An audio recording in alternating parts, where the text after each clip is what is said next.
नमस्कार मित्रों, अनंत कथा सागर चैनल में मैं डॉक्टर आदित्य पाराशरी आपका फिर स्वागत करता हूं। महाभारत कथाओं की श्रृंखला को आगे बढ़ाते हुए वन पर्व की कथाएं चल रही हैं। पिछले एपिसोड में मैंने आपको नल और दमयंती की कथा कई खंडों में सुनाई और ये कथा वृषभ मुनि जब सुना रहे थे युधिष्ठिर को, तो ये कथा सुनाने का उनका एक उद्देश्य था। अब वो उद्देश्य था कि जो युधिष्ठिर दुखी हो रहे हैं और उनको ये लगता है कि शायद मैंने वनवास में आके गलती करी है, या उनको कभी कभी ग्लानि होती थी जब भीम उन पर कटाक्ष करते थे, तो एक तरह से वो तनाव में थे, या आज की भाषा में कहा जाए बड़ा स्ट्रेस था। तो ये उनका उद्देश्य था।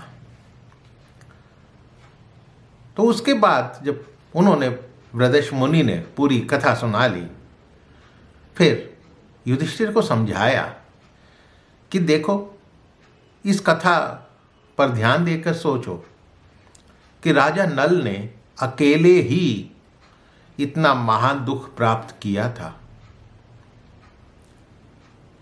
और उसके बाद उनका अच्छा समय भी आया, अभ्युदय की प्राप्ति हुई। युधिष्ठिर, तुम तो अपने सभी भाइयों और महारानी द्रौपदी के साथ इस महान वन में भ्रमण कर रहे हो, अकेले तो हो नहीं। ये तुम्हारी सहायता करते हैं और इन्हीं के कारण तुम निरंतर धर्म के चिंतन में भी लगे रहते हो। पारंगत विद्वान और ब्राह्मण सदा तुम्हारे साथ रहते हैं, फिर तुम चिंता क्यों करते हो? तुम्हें चिंता करने की जरूरत ही क्यों है? ये कर्कोटक नाग, दमयंती, नल तथा राजर्षि ऋतुपर्ण की जो कथा मैंने सुनाई है, वो कलियुग के दोष का हरण करने वाली है, उसका नाश करने वाली है। तुम्हें इसे सुनकर सांत्वना मिल सकती है। पुरुष को प्राप्त होने वाले सभी भौतिक वस्तुएं, सभी भौतिक सुख अस्थिर एवं विनाशशील हैं।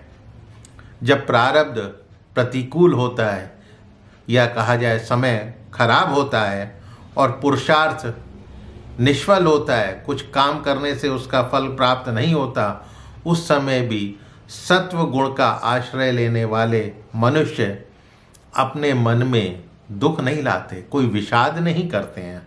राजन, तुम्हें जो ये भय है कि कोई तुम्हें फिर द्युत विद्या के लिए आमंत्रित करेगा और द्युत का ज्ञाता मनुष्य पुनः तुम्हें जुए के लिए बुलाकर जुआ खेलने के लिए विवश करके और फिर तुम्हें उसके कारण कष्ट भोगना पड़ेगा, तो तुम्हारे उस भय को मैं दूर कर देता हूँ।